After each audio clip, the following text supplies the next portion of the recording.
আসসালামু আলাইকুম। উচাকিলা বাজারে 15 বছর ধরে ব্যবসা করি। 15 বছর ব্যবসার ভিতরে আমি একবার প্রতারক চক্রের কাছে আমি ঠকে গেলাম। তো প্রতারক চক্র আমার সাথে কি করেছে আমি একটু বলি। আগে আপনাদেরকে মালগুলা দেখাই।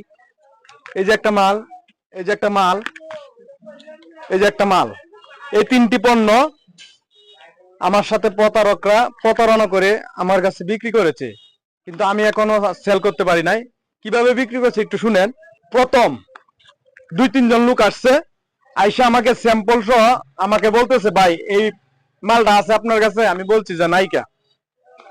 এর 2 দিন পরে আবার আসছে, আইসা বলতেছে, ভাই এই মালগুলা আছে আপনার কাছে? আমি বলছি নাইকা। তো এক পর্যায়ে আমাকে এক লোকে বললো যে এইসব পণ্য গ্রামের দোকানে পাওয়া যাবে না, কারণ এইগুলো শহরে পাওয়া যায়, গ্রামের মানুষ এইসব আপডেট সম্পর্কে জানে না। তো এর কিছুদিন পরে, 2-1 দিন পরেই স্যার আমার কাছে এই মালগুলো নিয়ে আসে। তখন চিন্তা করলাম, তো এই মালগুলো তো চলতেছে শহরে, আর গ্রামে আইসা যেহেতু খুঁজতেছে, তাহলে অল্প কিছু করে রাখি, দেখি কি করা যায়। এরপরে আমি 2 পিস 3 পিস করে মাল অর্ডার দেই এবং রাখি। কিন্তু ভাই 1.5 বছর হয়ে গেল, এখন পর্যন্ত একটা কাস্টমার আর আমি পাই নাই এই মালগুলো বিক্রি করার মতন। তাহলে বুঝেন এরা কিভাবে আমাদের সাথে প্রতারণা করে আর কিভাবে মালগুলো সেল করে।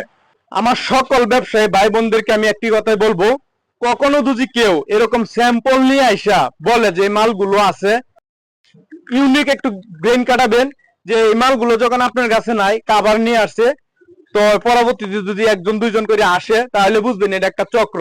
তারা একটা চক্র সাজায়া আগে দোকানদারের কাছে মানুষগুলোকে পাঠা, মানুষের ব্রেন গুলো ওয়াশ করা ব্যবসায়ীরা, এরপরে তারা এই মালগুলো নিয়ে আসা ব্যবসায়ীদের কাছে দিয়ে দেয়। কিন্তু এরপরে আর কখনো তাদেরকে পাবেন না। তাই মালগুলো অবশ্যই রাখার আগে আপনারা একটু যাচাই বাছাই করে দিবেন। আসলে যে মালগুলো আমরা সচরাচর চলে না বা মানুষের চায় না, এই মালগুলো আমরা বর্জন করব সবাই, এই মালগুলো আমরা কখনোই কিনবো না।